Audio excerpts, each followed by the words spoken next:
Hey everyone, we are here today in this webinar with Dr. Jorge Campos Aliaga from Spain. Hi Doc, how are you? Hi, how are you doing? Nice to meet you.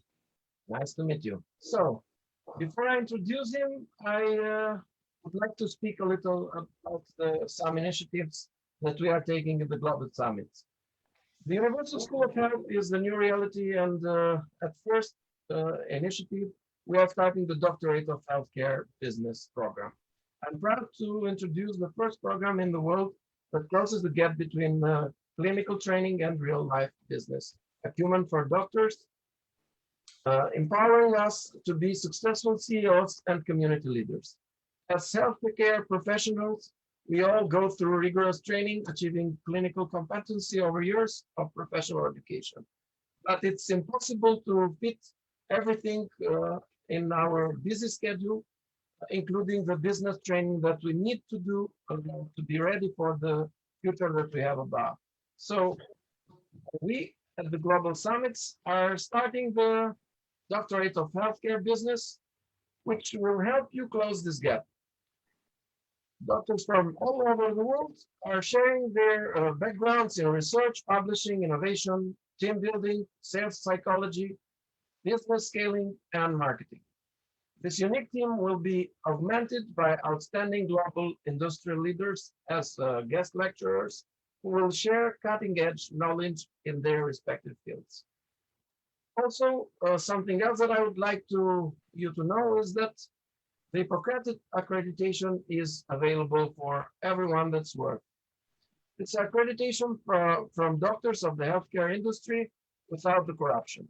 In the last decades, third-party service product organizations have grown around accreditation organizations, professional schools, financiers, politicians, lobbyists, regulatory bodies, and whoever could exert the influence directly or indirectly interfering with the sacred patient-doctor relationship. Our noble profession has become more a marketing function, and the public has lost faith in its professionals, and the healthcare industry also needs to be the trust restored. Hippocratic principles are the premise of our oaths and obligation to patients and the healthcare industry. First, do no harm. No leaders, namely doctors, should continue to guide the destiny of the noblest profession as we have for thousands of years. Since we are entering in a world of globalization and integration in healthcare, domestic accreditation bodies do not have significant oversight, which has led to corruption and to uninvited corporatization to the healthcare industry. For the benefit of a few, monetary gain has become a great priority for those, and no fraternity regardless if it attains the scientific method and to the sacrifice of healthcare professionals and their patients. To reestablish this, the Global Summit Institute, composed exclusively by doctors, dentists, pharmacists, optometrists, chiropractors, and healthcare philosophers, as nominated by their peers, will be offering Hippocratic accreditation to any organization deemed worthy of this seal of approval, including universities, insurance companies, pharmaceutical companies, service providers, regulatory agencies, product distributors, hospitals, private practices, domestic and international, operating within the healthcare supply chain. This mark, if earned by the organization, will confirm doctors and patients worldwide that the organization has undergone through review process and does not infringe upon their inherent rights and relationships. So, hi, doctor. Back again.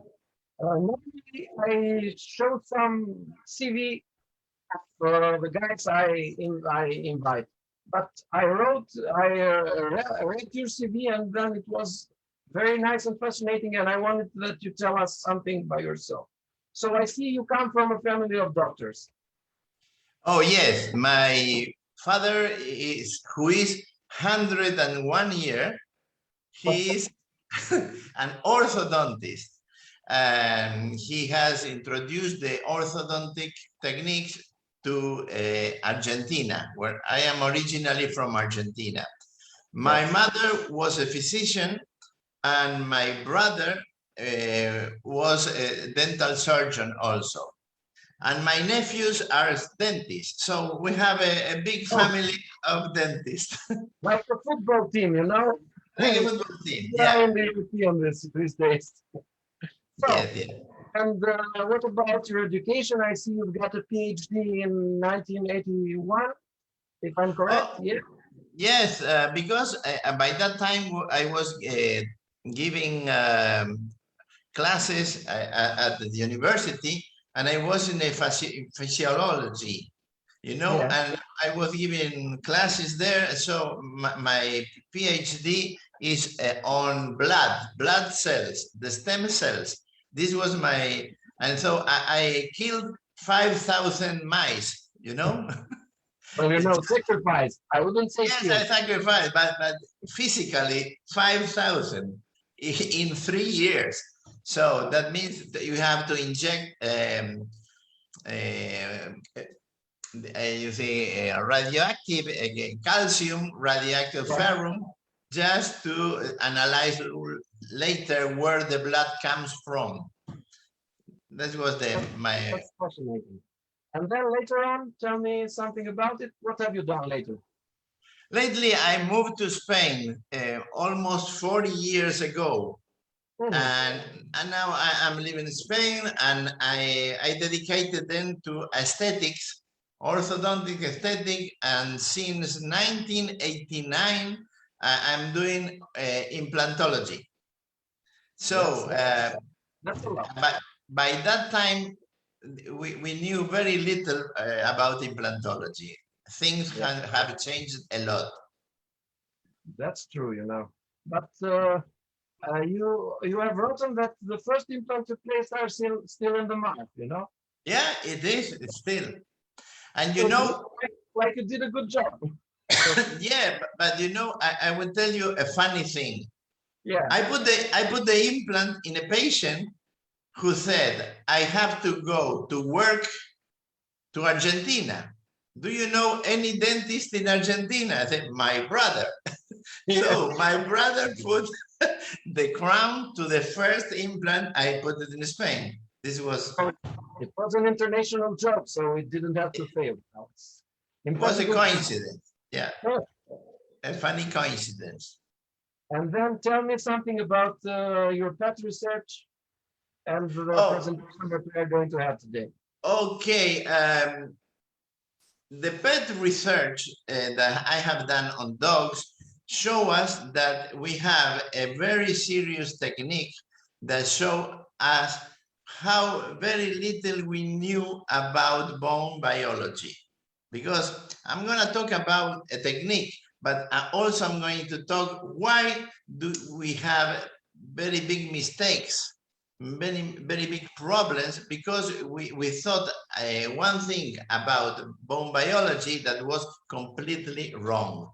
And this technique demonstrates. So my conference will show at the beginning very big mistakes that were done by me and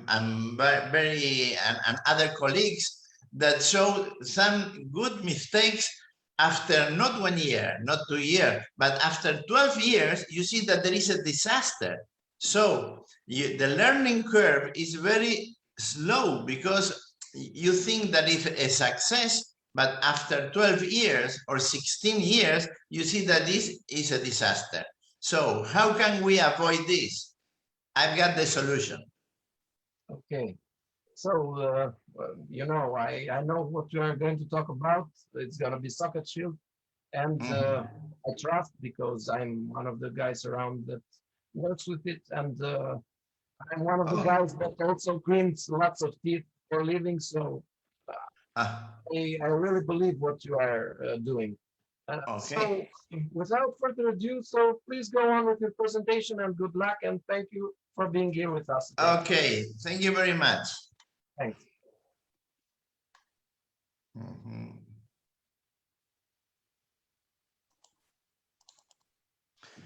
Okay. The conference is Socket Shield Technique, a New Era. So I'm a member of the PET research group, and you can see here there are the members, Howie Glockman and Jonathan Dutoit from South Africa, Maurice Salama, and also David Garber from the United States, Snejana Paul from Chile, Marcelo Ferrer, Darcio Fonseca from Portugal, Joy Chain, and Isaac Tawil, Salah Huways, Charles Schwimmer, Richard Martin, Hakon Kuit, Yudata Kerr, and Armando Ponzi. So these all professionals here believed in this technique 10 years ago. So we begin doing and practicing and exchanging information, and we make a technique that we develop the technique that we use nowadays. So the important thing is why you should do socket shield. Second, how can you do it? And third, what do you obtain? This is how we will organize the presentation. But first of all is why do we need to practice this presentation? So we begin with the why. When you see the why, you have to first of all understand which is the problem we are facing. Second, what do we know about bone biology? And third, why does it happen? So we begin now. First, the why. Why do we do this? This is me in 2007.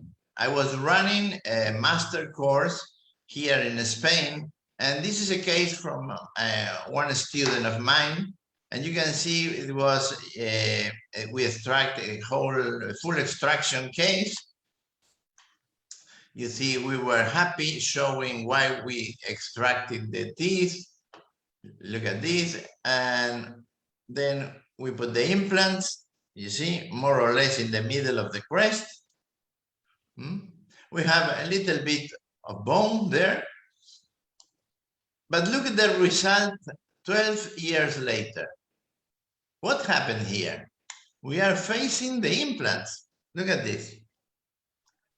It looks like the implant has been put outside the bone envelope. And more of this. Look at the CBCT image. You see that there is no bone surrounding our implants. And I want to show you more cases like this. This is not mine, but it came to my office. This is another one from another doctor. And here is a case of a recently case from a friend of mine, Dr. Chuck Schwimmer. You know, here they extracted this bicuspid. So he inserted the implant going palatally. You see, this is the implant integrated. The implant is well positioned. And this is the result. Look at this. We have better gingiva here, height, comparing to the natural teeth.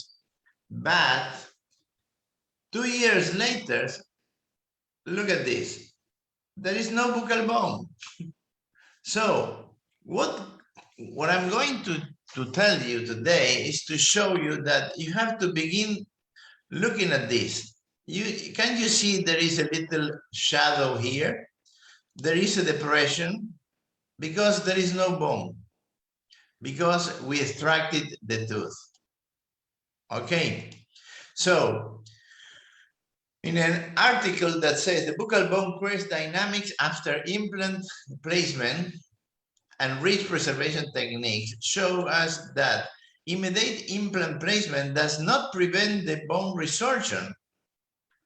Okay, the regeneration of the gap after immediate implant placement only limits the resorption of the buccal bone crest.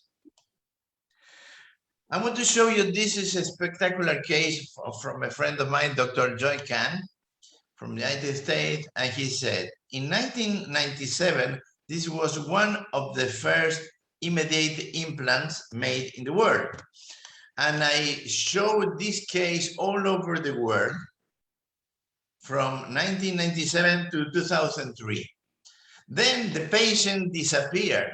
She moved to live to Russia, because of the business of his husband. And suddenly she wrote an email and says, Dr. Joe Can, I need to see you desperately. And she sent an image. And this happened. So Dr. Joy Can asked, does it only happen in California? Because look at the implant, looks like it's outside completely of the bone. And he said, I was sure that I put the implant, I insert the implant in a correct place, but why is here? So he resumed in a video, in a presentation at dentalxp.com, what tissue changes can we expect with anterior implant therapy?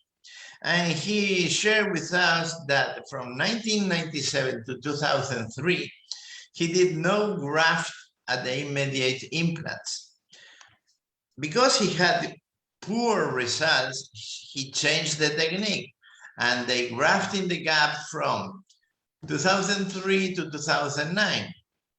But after a couple of years, they also tried to improve the technique, grafting the gap and the fascia. You can see that they graft outside the bone, and also they put a connective tissue graft. So he says, this only happens in California because till 2016, nobody was talking about this kind of problems. The problems are the medium and long term of immediate implants. And he says that this is inevitable, but I don't think it's inevitable. That's why my presentation shows. I want to share with you another case. Look at this. This canine, they have to extract this canine because the crown, it falls repeatedly, and they want to put an implant. They extract the canine, the root, and look what happened. The huge defect. Why? Because here we have, there is this bone, this big bone that sustains the papilla is maintained by the PDL from this root. When you extract, you have from this level, you go to this level. Then this explains why do you have this poor result, because you don't have any papilla anymore. You see, this is a horrible situation with a big resorption.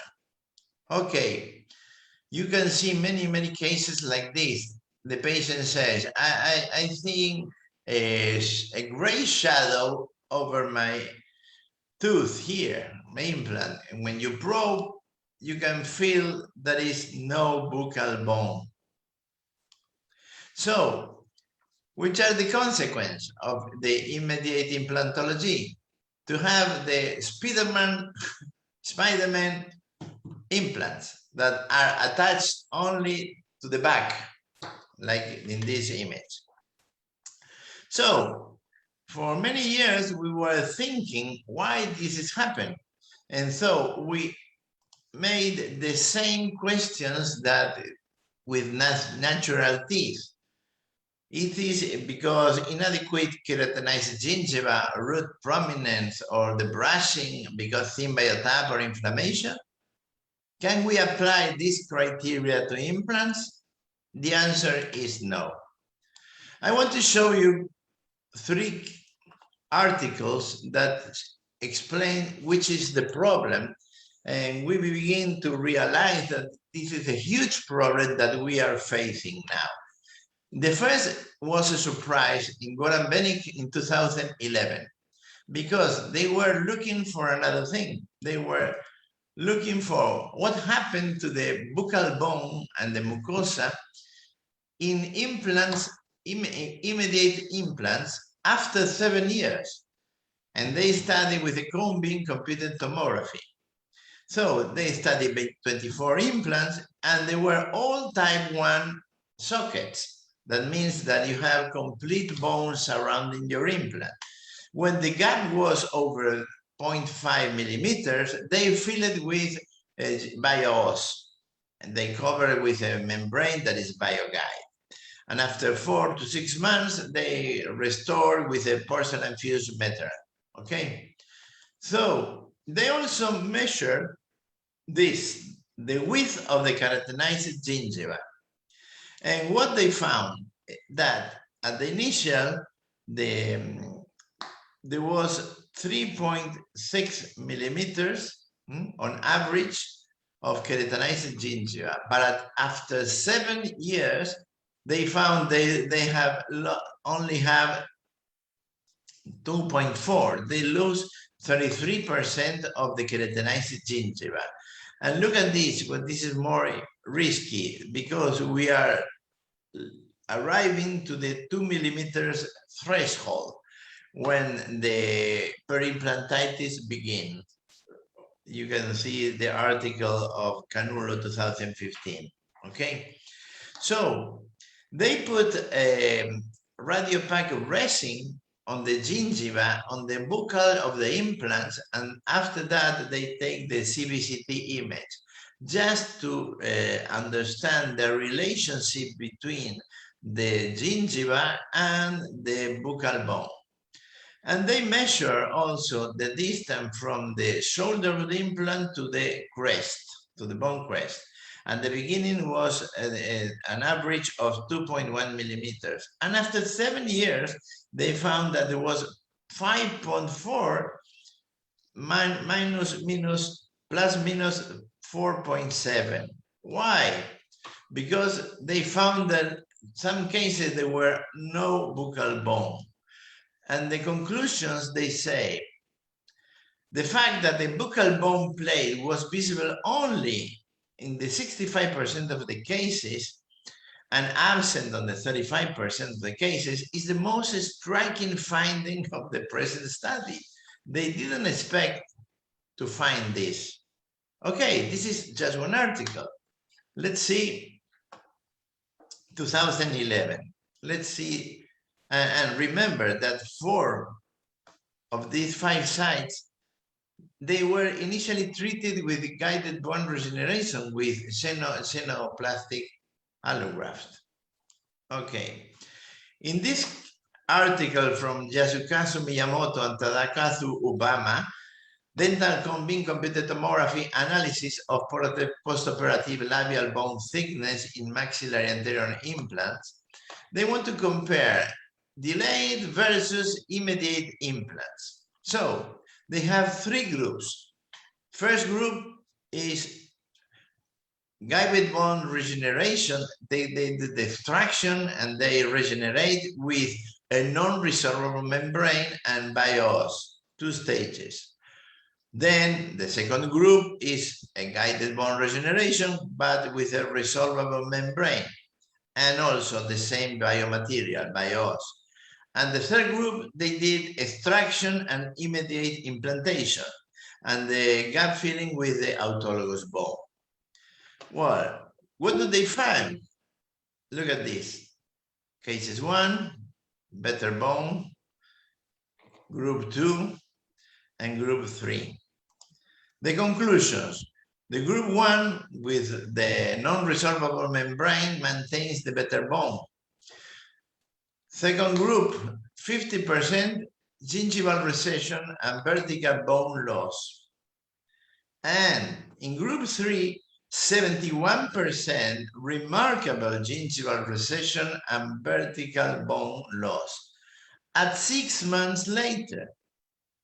So we have very, very big problems during the immediate implants.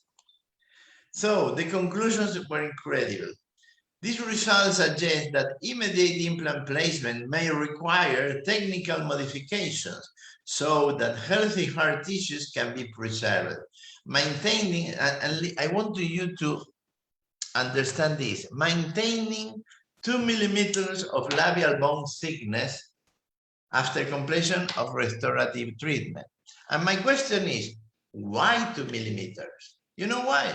Because there is an article of Wally Grunder in 2005 that he said that we need 2 millimeters because there is a bone resorption on the outside of our implant because the prosthetic connection. So he said, we need these 2 millimeters. And because we had these problems, we changed the technique and we said, we need smaller implants, small diameter implants. This is our conclusion in the anterior thumb. And we have to put the implants more palatally. You see? Okay, because we want to have aesthetics, but this is not the solution. Here begins the solution of our problem begins with this article. Rich alteration post-extraction in the aesthetic zone. You can see here an article from Vivian Chapuis and Danny Busher and many other collaborators. The study sample were 39 cases. They consisted of 18 women and 21 men.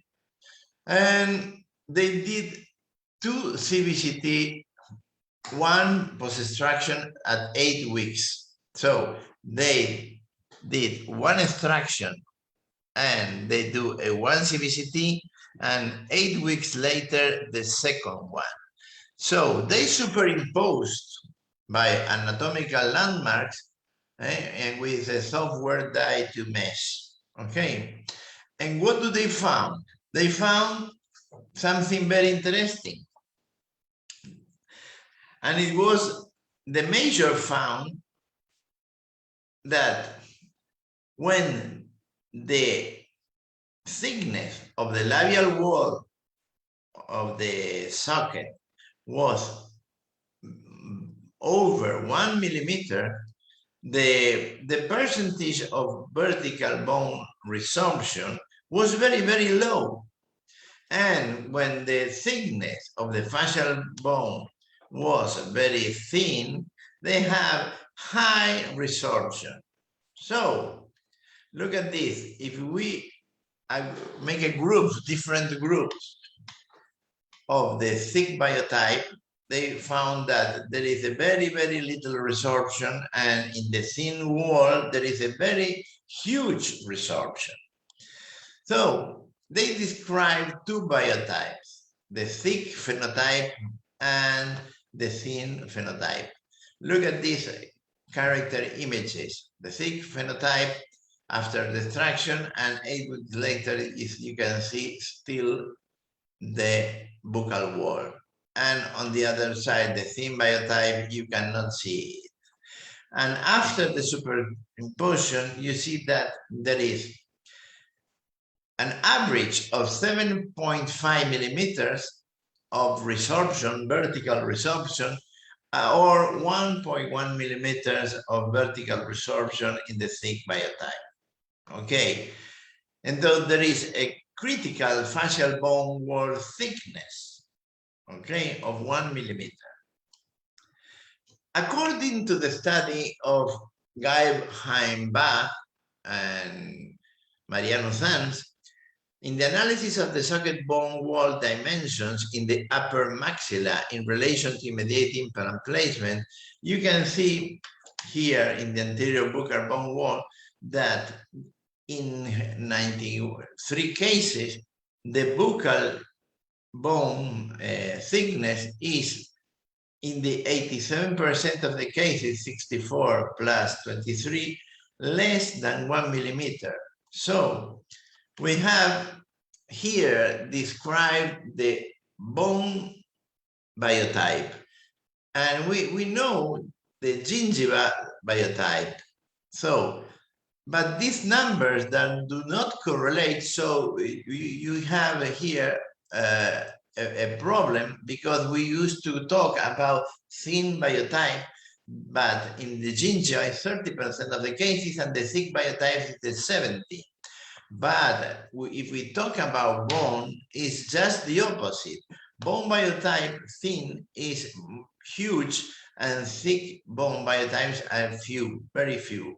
So next Monday, when you're going to do an extraction on the upper incisor, is more probably almost 90% that your patient has a very thin biotype. So be careful. Okay, what do we know about bone biology?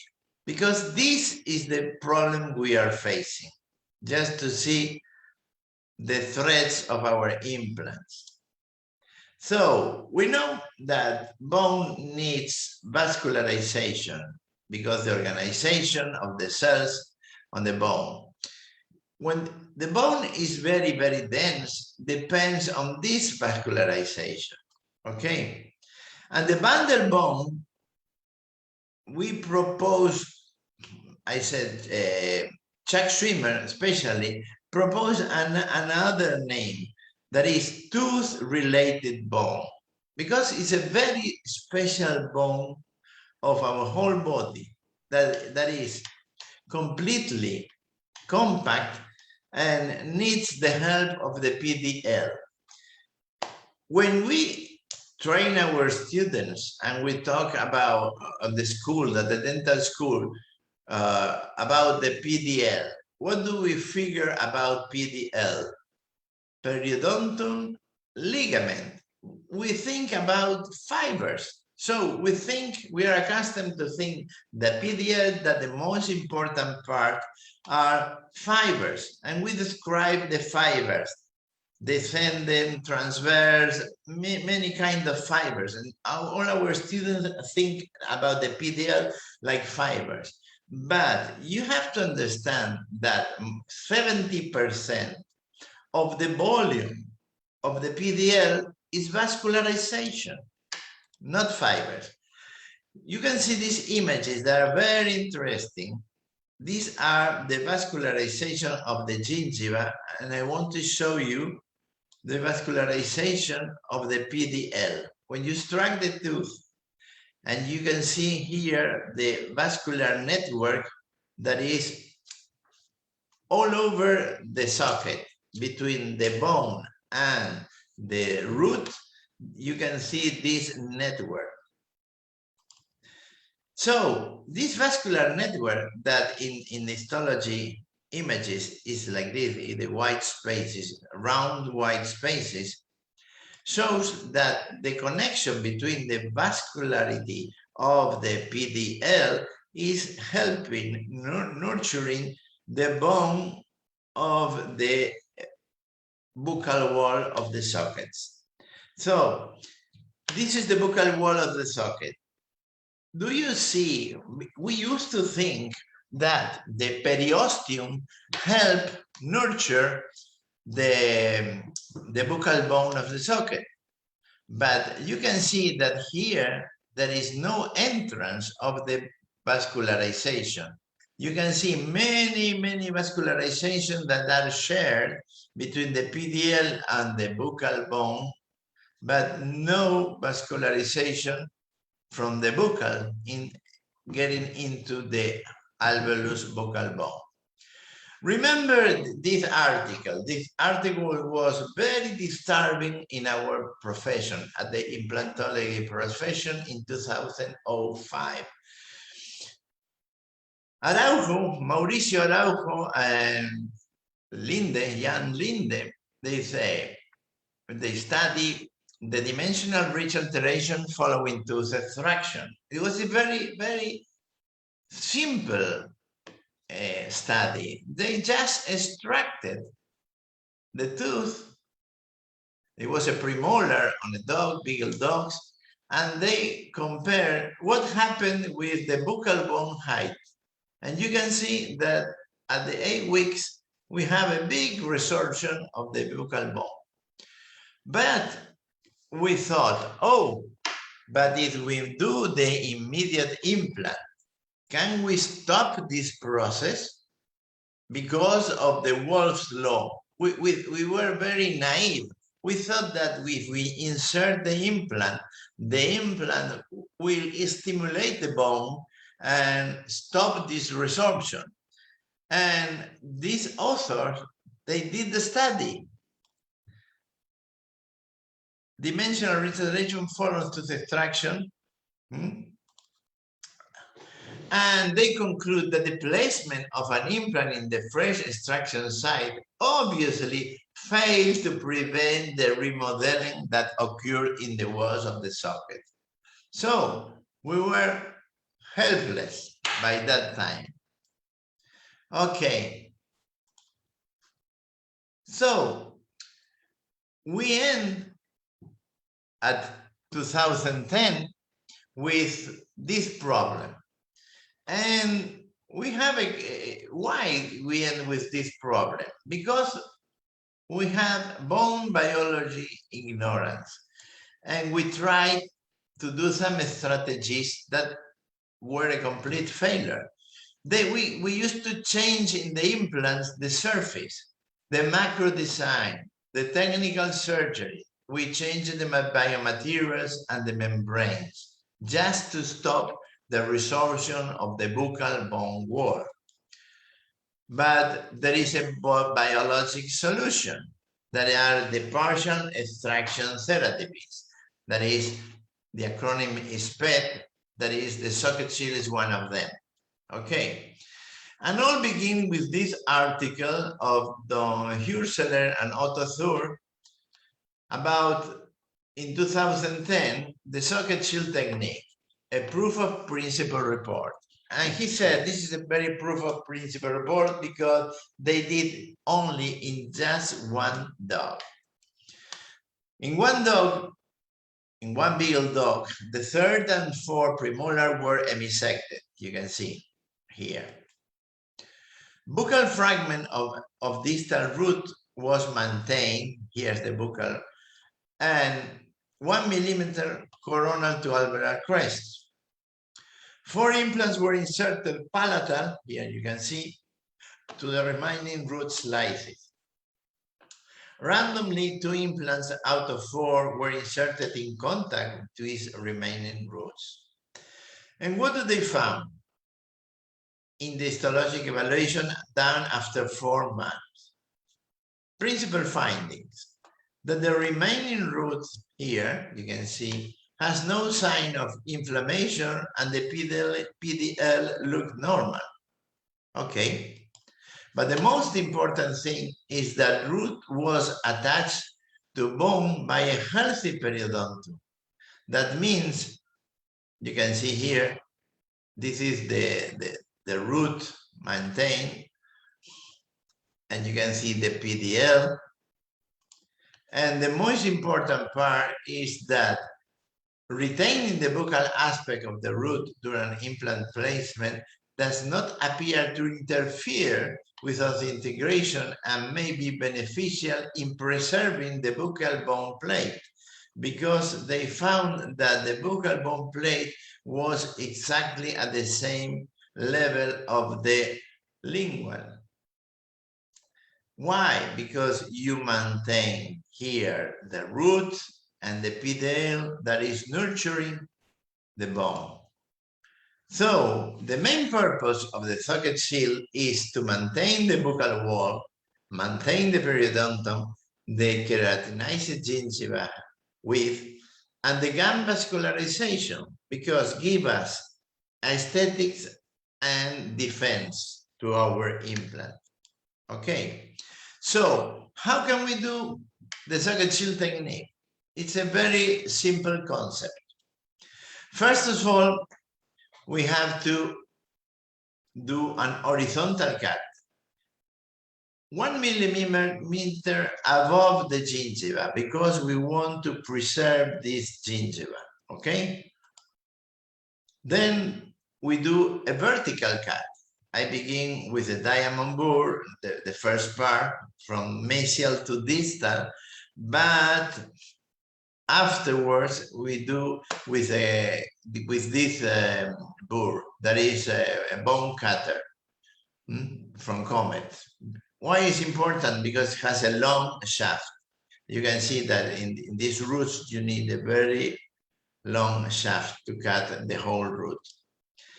After that, you extract very, very carefully the lingual part of the root And you can never put the elevator between the two parts of the root because you luxate the buccal one. You don't need to touch the buccal part, okay?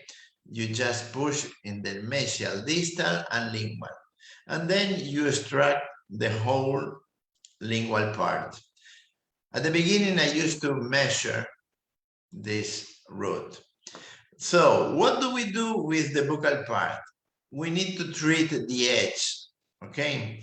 With a round ball diamond burr, we begin grinding the buccal part.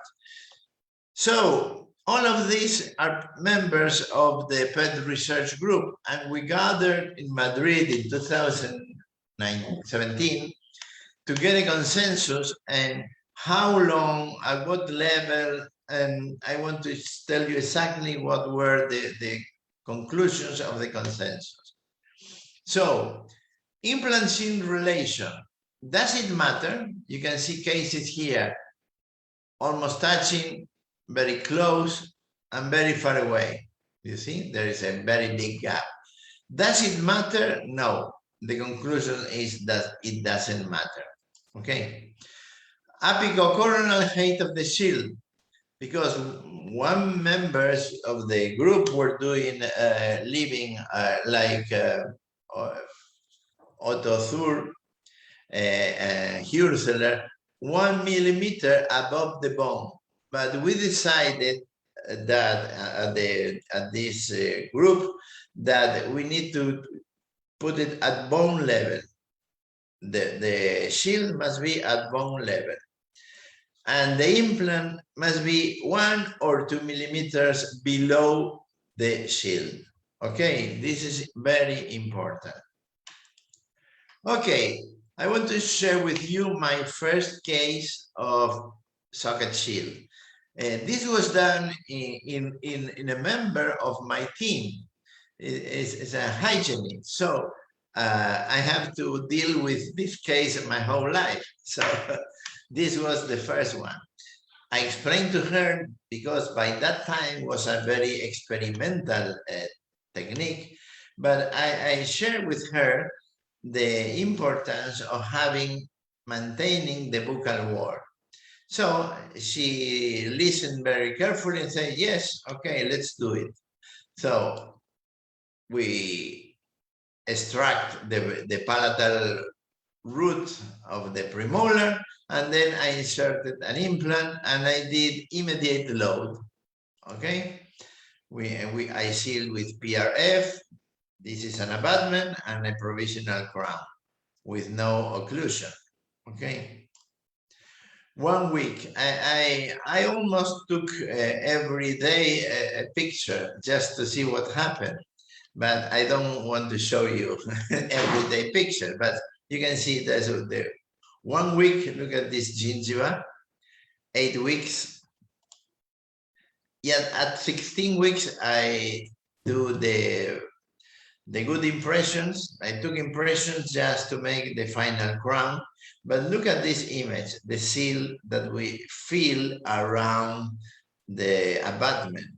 This is the technique, 1 abutment, 1 time. You can see that it's completely sealed, no inflammation.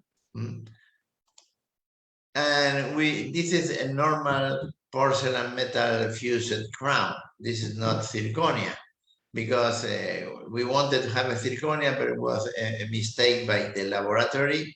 And so we tried, and she said, no, it looks perfect. So we cemented. Day 1 week, 1 year. Okay, 1.5 years, another CBCT. We can see the bone there. 3 years. Okay, it looks good. Image is great. 6 years is maintained. I can see the keratinized gingiva perfect. Another CBCT. 6 years. You can see here the root. And 2021 with another combing, and you can see the bone is still there. there is no resorption. Interesting how biology works.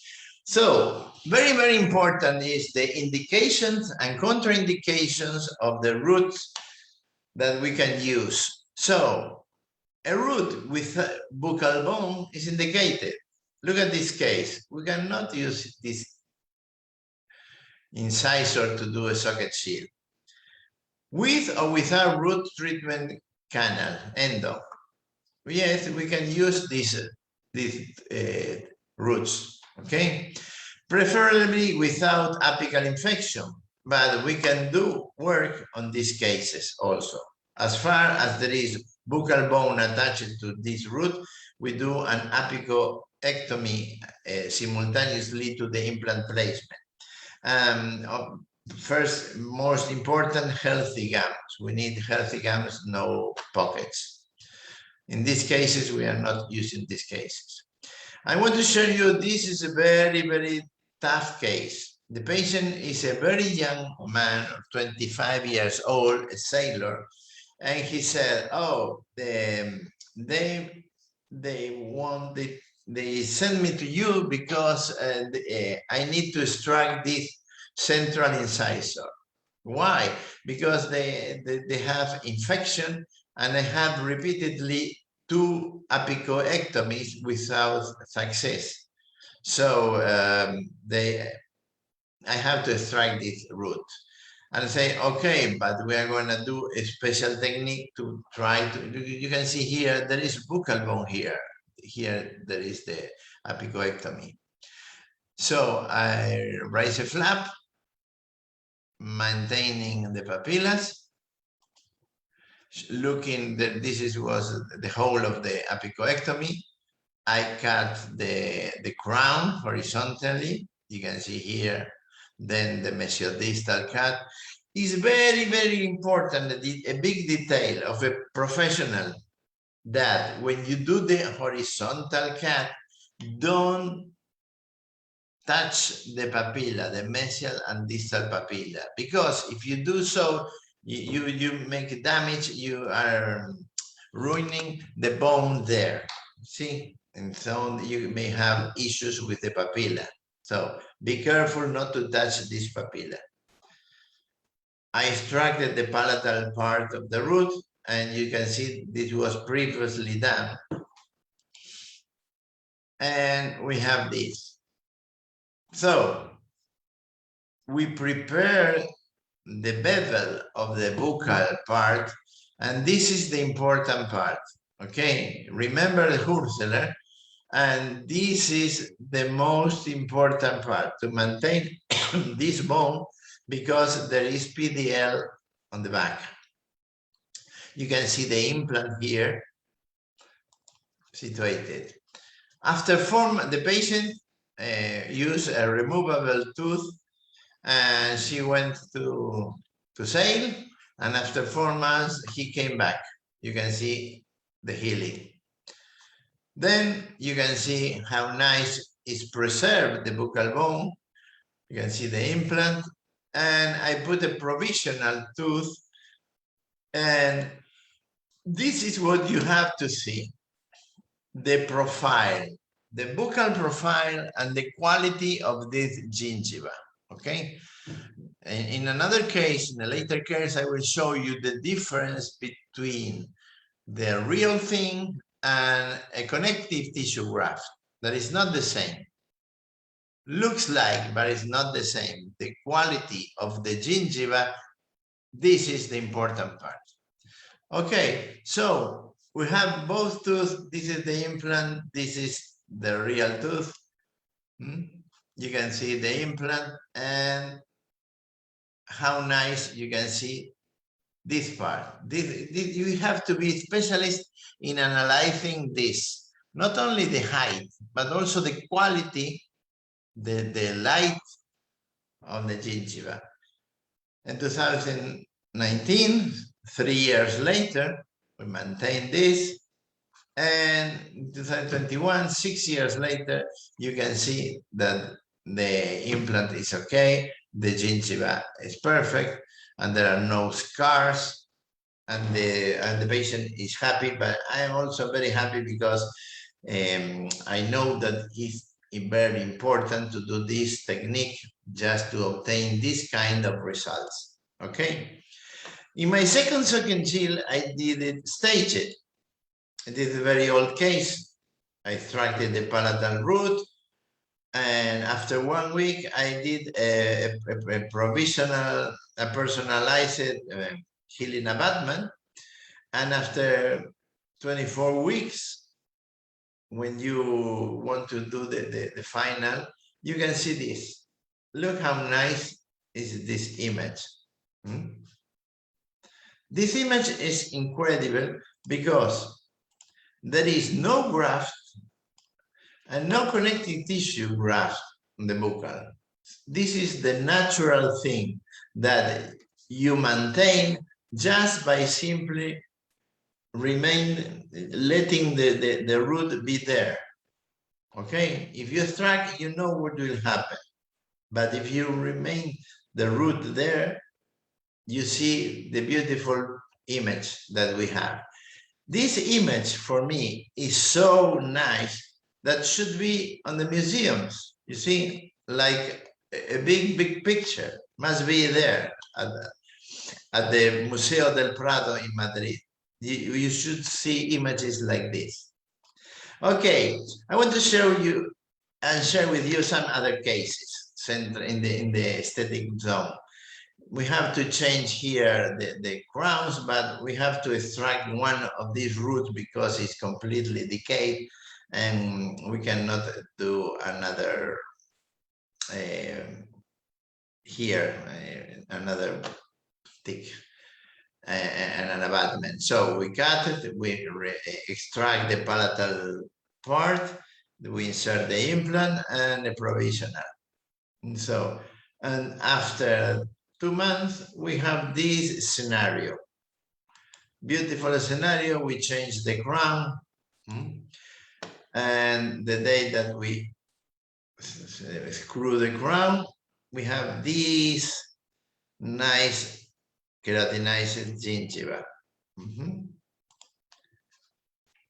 You can see the root here, and there is the apex there.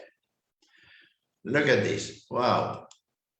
After, we have to see the naturality of this image. 2 years later and 4 years later. They are completely natural, no graft on the gap, no connective tissue graft. Okay, what can be done with this technique?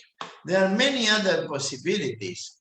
For example, we have to talk about interproximal socket shield, like used by guided bone regeneration, molar socket shields, how can we use in vertical fractures, socket shields, anosectomy, ortho extrusion, socket shield reutilization, and combine it with apicoectomy, and non-aesthetic socket shield cases. Because at the beginning, in 2013 and 14, we were doing only socket shields on the aesthetic area. But someday we begin doing socket shield on the lateral parts of the maxilla and also on the lower mandible. And many people begin to ask, why do you do socket shield in an area that is no aesthetic at all? For example, in the lower molar. And a friend of mine, Chuck Schwimmer, he gives the correct answer. He says, because I don't want to lose no bone in any part of the mouth of my patient. I don't want to see how the buccal bone resorbs. So I just want to maintain what nature gives to our patients, that is the buccal wall.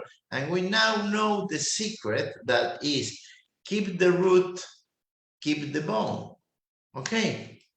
So Dr. Joy Kahn did an article in 2013 13, that is proximal socket shield for interimplant papilla preservation on the aesthetic zone. And so he inspired us to maintain the bone. And we had a problem, a very big problem. What do we do with adjacent implants? When we have to do the cases like this of immediate implants, we had the solution at that time that said we need to do only one implant and one Pontic, because if you do two implants, you could that are very close, you can have this problem. So I want to share you a case of a patient that came to me like this and said, I need to extract central and lateral incisor. And you can see that this papilla is smaller than this because there are two crowns here, there is some inflammation. And I said, okay, but I can do it perfectly because I know how to do a technique just to restore this in a perfect way. Fortunately, the man came this day with his wife because I proposed to the man to do first orthodontics, to extrude the roots and extrude the bone to support the papilla. And the man, he didn't care, but the wife said, this is a very, very good idea. So we did this. We did the ortho extrusion. You can see the roots. There is the chronic problem here. Look at this problem, the infection on the apex. And this is a nice drawing, but it's not real. It's not real to maintain the big bone between implants. This is not true. So we need to do ortho, some time of retention, and then socket shield. And we did it because you can see the article of Maurice Salama, the role of orthodontic through remodeling, that you can remodel the bone just simply by extruding the root. The bone is coming with the root. We extruded, and after a time, I made a design of a socket shield like it's the C shape. Why is a C shape? Because we need to have PDL here and PDL here to support the papilla. I extracted, and then I did an apicoectomy with an horizontal incision because of this. It's very interesting, this article that says that all the bases of the periosteum comes in a horizontal direction. So when you do a vertical cut to raise a flap, you are damaging very much than if you do an horizontal incision and then you open because it's very lax. So I opened, I did the apicoectomy, guided surgery, and then 2 implants and the 2 socket shields. And I did immediate load case, minor os, membrane, PRF, sutures. And look at this, the profile of the bone maintained with an implant and the profile of the bone maintained with another implant. And this is the case, just restored. And look at this, the nice papilla between 2 implants. This is superposition. And you can see here the implant, and there is a 5 millimeter papilla between 2 implants. After 1 year, you have to understand the biology of this zone and also of this zone to do a perfect treatment. Different images of the natural keratinized gingiva that we have. And here we have, I said, a sandwich, a bone sandwich between one shield, lateral, another, and the bone peak. From 1 year to another year, the bone is still there, maintaining the papilla. Another case of, you have to extract these 2 roots. what will happen to the papilla? What will happen to the profile in the anterior zone? So I did a different design of socket shield here, but the result is that we obtained here a vertical papilla preservation and the horizontal profile of the case, very naturally. You can see here and here. 2 years and a half later, we have the same papilla. Okay, let's talk about Pontic Shield. In 2014, a group of Austria, the leader was Marco Glocker. They put an article that says ridge preservation with modified socket shield technique. And the technique is very simple. You do a socket shield, but you insert a pericardium membrane, resorbable, and you insert it on buccal. You do a pocket and you insert the membrane. You don't insert the implant, just leave it, the cloth, and you make a suture, a cross suture. And these are only what you need to do. After 4 months, you open and you found bone.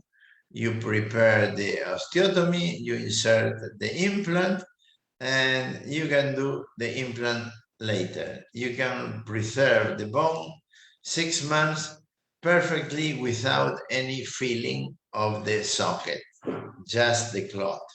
And so this is known as a Pontic Shield. So there are some cases of socket shield and apicoectomy. I want to show you cases like this. There's a problem on the apical part, but you can do the socket shield. This is another patient in 2017. This premolar has a vertical fracture. So here we have problems on the buccal root and in the palatal root. So after it is a measurement, one, when you need to know what height do you have to do the apicoectomy and the length of the palatal root. So I extracted the mesiodistal cut, extracted the palatal root with a periapical problem, and then I inserted the implant. You can see at 7 millimeters, I did the incision just to open and look for the problem on the apical part. I grafted the membrane, PRF, and the suture. And you can see there is grafted and immediate implant. And you can see here after 2 months, in 2017, 2019, another CBCT with bone preservation, and the final crown here in 2021, 4 years later, with the buccal ball completely maintained. No graft at all. What about molars? Okay, before any discussion, I want to show this article because many people don't see the need to do a socket shield on a molar area. Please follow this article. Dimensional ridge alterations following immediate implant placement in molar extraction site. A 6-month prospective cohort study with surgical reentry. This is important. Surgical reentry, because we will measure exactly the bone. The case, 12 molars, they have to have healthy neighbors with, and they measure the keratinized gingiva, and they will have to have a primary stability. So you extract, you open, and you insert your implant. And then you do a guided bone regeneration with a xenograft and BioGuide. But I have bad news for you, because look what happened at 6 months. It was at the beginning, and this is after 6 months. See the difference and what happened from bucolingual point of view. This distance is resolved. So they do the statistics of the measurements, and they measure the distance from the external crest point to the implant. And they have from the internal crest, this is the thickness of the wall. And so they found that they have that the distance from 5.17 millimeters in average, it was reduced after 6 months to 2.5. And when the thickness of the wall is the 2 millimeters, the resorption is less, is 4 millimeters. But in both cases, you have 50% of the distance in resorption, or 33% when the buccal wall is the 2 millimeters thick. Okay, so you need to know this, because you have to treat cases like this. Look at this. I have an endo problem with a periapical problem. No, we have to preserve the buccal bone, and so we decide to do a socket shield combined with an apicoectomy. So first of all, the horizontal cut, we remove the buccal, the coronal part, the mesiodistal cut. You can see we extract the palatal root, and then we treat like this the buccal roots with a diamond burr. I left the root here, and then I put in the interseptum bone with expansion with the densa burr. I did an expansion, and I put the implant, and this distance is the prosthetic space. Okay, it's very important, this space. And you can see here the implant, and here the buccal roots. Also, the same day, I did the apicoectomy, just to clean the apex and fill the apicoectomy. Just PRF and suture PRF at 1 month and at 6 months. 6 months, I open to uncover and then put an abutment, a multi-unit abutment, and a custom healing abutment. I tailored one, and after a couple of weeks, I have this emergency profile. Look how nice we have this wall. And this is the crown, the final crown. The implant, there is also a sinus lift. But I want to show you these images. Look at this. Looks like a natural molar. This is the importance of doing this kind of technique. Can we do an osteotomy and do also socket shield? Of course. In what cases? Gummy smile. This patient was a patient who was pregnant, and we can't do any X-rays. So she had a problem that this bridge was repeatedly de-cemented. So I studied the case, and I said, I need to put, look at this. This is what she had. This was the prosthesis. And this was the roots that I cannot use it to do another fixed bridge. So I said, I need to do socket shield and implant, but not at the same level of their roots, because she has a gummy smile. So I use this surgical guide to have the new height of the crowns. You see, the same day I extracted, I raised a flap, I inserted the implants, but look at this, how important. While the roots were there, I raised a flap and I put, these are the new necks of the teeth, you see? So I need to know 3 millimeters above this aesthetic zenith of the teeth, a line. So then I cut in it along this line with a burr, surgical burr, and then begin treating each root, okay? And all of them, I was cutting the palatal part. And also look at this, I'm doing the C shape because I want to maintain as much as possible of the vascularization for the interproximal papillae. Okay, after extracting the palatal parts of the roots, they were very short because you cut the bone horizontally. And look at the difference between the root that is horizontally cut and then beveled.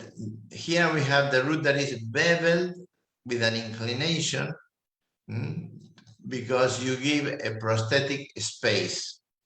Okay? These are socket shield prepared and these are shields unprepared. And also I did apicoectomies on those roots. And then I close, and this is the evolution, the case, the shields, and after the emergency profiles. Look at this, this is a provisional, and we are taking the impressions to maintain the emergency profile, and this is the image we would like to have. We have this image without any filling, without any graft, any soft graft. And we have this final result. And we have in the buccal of each implant bone. Okay. And the patient has this nice smile instead of the. Do we have problems and complications with these techniques? Of course, in every technique, we have problems and complications, but you need to know why do you have problems and how to solve the complications. So, which is the most common problem or complication? First of all, the inner exposure of the shield. We would like to have this gingiva covering all over the shield. But sometimes we found this, that the shield is exposed. So, which is the cause? The cause is that the abutment or the provisional is touching the shield, or the provisional segment between crown and shield. And so, if you don't let space to the gum to grow, you will expose your abutment. So the solution is to grind the shield. You can see here how should it be the provisional. If the provisional touches the shield, you will have exposed the shield. Second problem, external exposition of the shield. Sometimes we look at this, oh, there is some shield on buccal. Okay, my first solution, which is the cause? sometimes the provisional prosthesis is making pressure over the shield, and so it protrudes on the outside the bone. My first solution was to green the shield with a diamond board with some anesthetic like this and do a small suture. But this is not a very good solution. The best solution is different. Why? Because when you touch the keratinized gingiva, you can see a scar that takes longer to disappear. So when you have this, an external shield exposition, the best solution is to rise a mini flap like this. You rise a mini flap and then you remodel the shield, the protruding shield, and then you just suture and there is no problem. Here, look at the case in the image that is below. You can see this was a tough case. This patient needs to have implant bridge, but I have to do in this part a block graft, a connective tissue graft, and after 4 months, another connective tissue graft just to have a better profile. But I want you to stop 1 minute, 1 second, and see if you can perceive the difference between this part, this keratinized gingiva, original keratinized gingiva, and this one that is made out of connective tissue graft. You see, this is not the same. If we don't have this part, you say, oh, this is nice. I like it, the emergency profile. Yes, I like it, but I prefer this kind of material, okay? This is the end. This was the beginning. Look at this, the depression, and this is the end. It's nice, but this is better. This is much more better, okay? You cannot understand, you cannot perceive the difference between a teeth, a tooth, and an implant here. And this is the place where we rise, and you can see there is no scars. This is the final case. This is nice, yes, but this is more beautiful. You can see this is like a skin of an orange, okay? That says that this is a healthy gingiva. And this is flat. This is not keratinized gingiva. Okay. The volume, yes, are almost the same size, but the quality of the surface is different. This is the good one, and this is the substitute. This is not. It's like I used to say, this is a decaffeinated cafe. It's like Coke without caffeine. Yes, it's like a smoke without nicotine. You understand? This is looks like, but it's not the same. Okay. Well, and in some cases, I do socket shield over in cases that the smile line is very low and the bone is very, very up. But I do the same socket shield in this part. Why? Because I want to have roots on the buccal part of my implants, because I know that it won't make a resorption of the bone in the next 10 or 20 years. Not like in the cases I show at the beginning, that after 12 years, you have resorption, okay? So look at this, like here's another case. I maintain roots here. Here there are roots, submerged roots and socket shields, just to have this. The patient doesn't show when they smile, but here the bone is maintained by the socket shield technique. Look at this, there is socket shield and also roots in between to maintain the profile of the bone.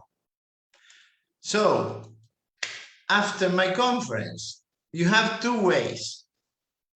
I used to have one way many years ago. 8 years ago, I used to do this. I used to need 2 millimeters on the buccal because I thought that it was important, this distance. But now what I say is I don't need 2 millimeters. I need 0.8 millimeters because this is the natural thickness, and I need the buccal root to stay there because the root has the PDL, and the PDL give vascularization to the buccal bone, and it won't resorb. So I need to do the PET, everything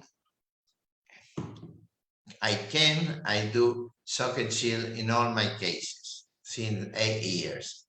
Okay, which are the conclusions? First of all, you have to understand that a natural process cannot be stopped by any material. The bone is resorbed, and so you cannot stop this process. Second, it's better to preserve than to regenerate what was already there. The bone was there, and you kill it by simply extracting the root. Third, partial extraction therapies are here to stay and has more than 10 years with us. And four, by gently preserving the bone, our implantology will find a way to last. And the last thought that belongs to my friend Chuck Schwimmer: biology is not a democracy. Things are like this. This is biology. You cannot say, I don't like it. It's like this, take it or leave it. But if you want to preserve bone, you have to maintain the roots. Thanks for your kind attention, my friends. And if you want to know more, I wrote a book with more cases, with 100 cases of socket shield. And you can find it very simple because it's the socketshield.com. And this is an electronic book where you can find cases and the description of the technique. Today I give a resume of all of this, but you can do it perfectly. You can see there are cases and cases. This is a most difficult case, a canine, because when you extract a canine, the buccal root is so thin that you will have a depression, a buccal depression, a horrid buccal depression. Here in this case, I had to do an apicoectomy simultaneously. And finally, I did, and I preserved the buccal bone. Okay, and you can see the implant, the root, and the bone at 3 months and at the end. See you some days if you come to Vigo in Spain. In the north of Spain, I live there at Vigo. We are beside the sea. Thank you very much. So, Dr. Gurian. So, Dr. Horner, it was a really nice presentation. So, Doc, it was really, really nice. Many people talk about socket shield and receive socket shield done, and most of the times nobody explains cross consent, what you explained in this lecture. And now I have some questions from the audience for you. First of all, have you done any implants through impacted teeth? Can you repeat the question because I didn't listen? Have you done any implants through impacted teeth? Oh, yes, of course. Yeah. I did on impacted teeth. I also did a transdental implant, and there is no problem. There is a person, a French person, that the name is Michel Dabarfana, that made, they had experience with more than 12 years with impacted teeth. Implant through impacted canines with a follow-up of more than 12 years. Which is really very good because, you know, we don't have the certainty that our extraction will, result in the same success after extracting the canine and placing the implant with having a little bigger surgery. Yeah.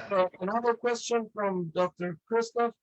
What is your rationale for using xenograft? Because I see that you have used it in your cases. And why not allograft materials? I don't use xenograft anymore. No, since many years, never use xenograft. Look at me. I'm very, very old. I don't look like, but I'm very old. So I began 25 years ago using what we only have that was by us, xenograft. This was the first graft, and I use it. I use 2 or 3 kilograms in my life, but I don't use it anymore. No, because it never turns over. It never remodel, never. So you don't have to use it. You can use it allograft. This is good, but what I'm doing using more is a synthetic graft. It's a crystal, biocrystal. Now the name is Nova Bone. It's a 4th generation crystal, biocrystal, and this is I like very much. Yes. I can't agree more. I can't say anymore because I wouldn't like to, spoil it. Well, I can't thank you more for being with us today. It was a long and very interesting presentation, and I hope to visit you someday and also to have the possibility to, speak another time together. Thank you very much. Thank you very much, Gurian, for your help. Thank you very much. Bye-bye.